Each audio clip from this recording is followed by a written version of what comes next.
Hello, it's Christina Rowe. Today I want to talk to you about doing a social media purge and tidying up your social media feeds so that you can have more peace, you can feel better, and bring more joy to your life. And I'm inspired by Marie Kondo from the Tidying Up. She's got the TV show, she's got the book. And what she does, if you haven't seen it, is she goes through people's houses and helps them get rid of things that no longer spark joy. So I was thinking about this and I'm like, you know what, this would be really a great principle to apply for your entire life, especially social media.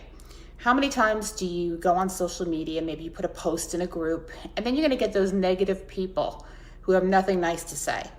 Well, instead of responding to them and going back and forth, if they don't spark joy, like Marie Kondo would say, it's time to eliminate them. It's time to delete them, block them, get them off your feed. And of course, you don't want to do this in a nasty way. You want to do like she does on the show, if you've ever caught it, whenever she gets released as an object or something that no longer serves her or sparks joy, she says a little prayer, and just says, releases it. So you can do this as well. You can just say, okay, think into your mind, this person's just not somebody I want to have see my social media feeds and my profiles or be involved with, and I'm going to release them and I'm going to send them love and wish them the very best. So this is a great principle to apply and to really think about who is not sparking joy in your life. It doesn't have to be just on social media. It can be in your personal life, it could be friendships, it could be at work. And it's easy to go on social media and just delete people or block them. Sometimes that's not as easy to do with family members and friends. But we can limit the amount of exposure we have to toxic people and people who are not sparking joy in our lives. And we can start thinking about that and start thinking about only allowing things that do spark joy. Only reading, social media posts that are inspiring, that make you feel good. There's no reason to dwell or get into conversations online with people who are negative, and get into fights with people. Nobody feels good doing that.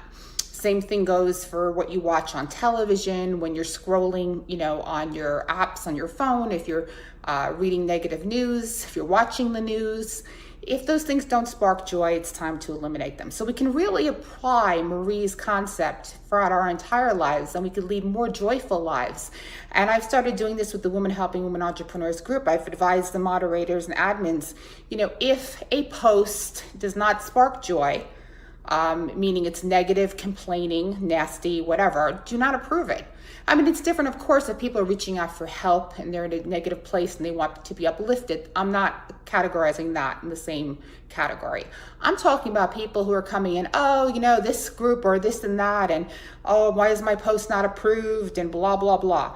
It's just going to go incite a downhill spiral of other negative comments, and nobody's going to feel good about it. So I've decided that's something we don't need. We want to uplift each other. We want to inspire each other. And if you don't have anything nice to say, then don't say it at all.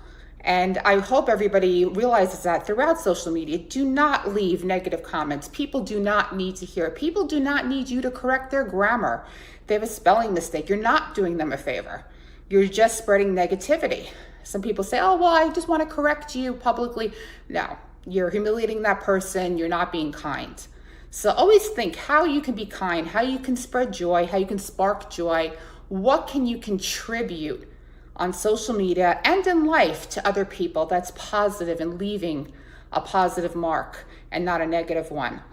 So if you haven't watched the show, I suggest you check out Tidying Up. It's on Netflix. Or read one of her Marie Kondo's books, because it's really a great principle.